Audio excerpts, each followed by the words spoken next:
মানুষের জীবনে যদি খারাপ সময় না আসতো তাহলে আপনজনের মাঝে লুকিয়ে থাকা পর আর পরের মাঝে লুকিয়ে থাকা আপন মানুষগুলোকে কখনোই চিনতে পারতো না। প্রত্যেকটা মানুষের জীবনেই এমন অনেক ভুল ধারণা নিয়ে মানুষ আপন পর বিচার করে, কিন্তু এমন একটা সময় এমন একটা পরিস্থিতি আসে যখন কে কার সত্যিকারের আপন আর কে কার আপন হয়েও পর তার প্রমাণ হাতে নাতে পাওয়া যায়। আর সেই সময় মানুষ আপনজন ভেবে যাকে আগলে রেখেছিল সে যে এতটা পর সেটা জানতে পেরে খুব কষ্ট পেলেও জীবনের একটা নতুন অধ্যায় শুরু করতে পারে।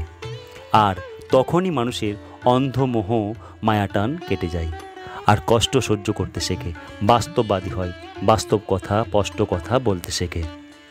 তাই যখন খারাপ সময় মানুষের জীবনে আসে তখন ভেঙে না পড়ে, খারাপ সময়কে দোষারোপ না করে সুষ্ঠুভাবে শান্ত মস্তিষ্কে সেই সময় থেকে সেই পরিস্থিতি থেকে নিজেকে রক্ষা করাটাই গুরুত্বপূর্ণ কাজ।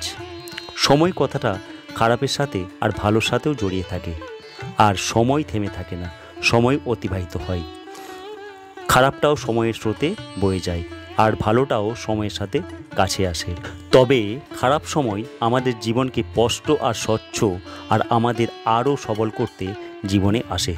জানবেন, ভুলের পৃথিবী থেকে একটা স্বচ্ছ আলোর জগতে উত্তরণের সময় খুব কাছে, তাই খারাপ সময় আসে।